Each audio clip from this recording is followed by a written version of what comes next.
jóg mooy gérer ñi nga xam ne ñoo bokk ci régime couverture maladie universelle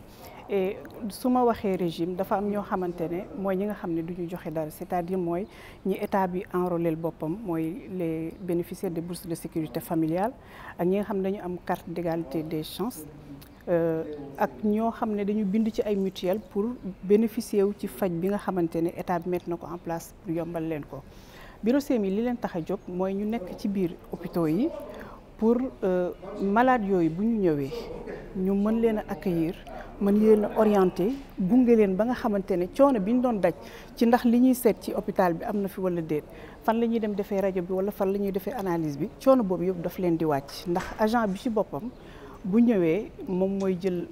patient bi identifier ko ba xam ndax ci ban régime la bokk enregistrer ko xool ci carte bi ndax lii la war a fay wala lii la war a fay gunge ko ci médecin bi ñu jël ko en charge bu waree jël médicament mu defal ko bon médicament bu waree dem ci beneen structure mu defal ko beneen lettre de garantie pour mu dem foofu jël li mu soxla muy analyse wala beneen consultation ci hôpital wala muy ay rajo.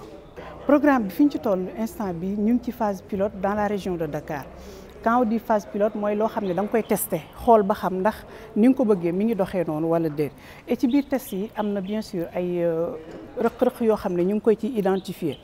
et dinañu permettre balaa ñuy dem niveau national parce que foofu la ñu jëm Sénégal yëpp hôpital bu ci nekk am bureau CMI ñu xool rëq-rëq yooyu nga xam ne am nañ ci te ñu constaté ko nan lañ koy corriger ba bu ñu demee ci passage à l'échelle bi du am benn problème. Maintenant benn problème bi ñu mën a rencontrer mooy ñàkk xam bi parce que nit ñi xamaguñu effectivement que bureau yooyu am na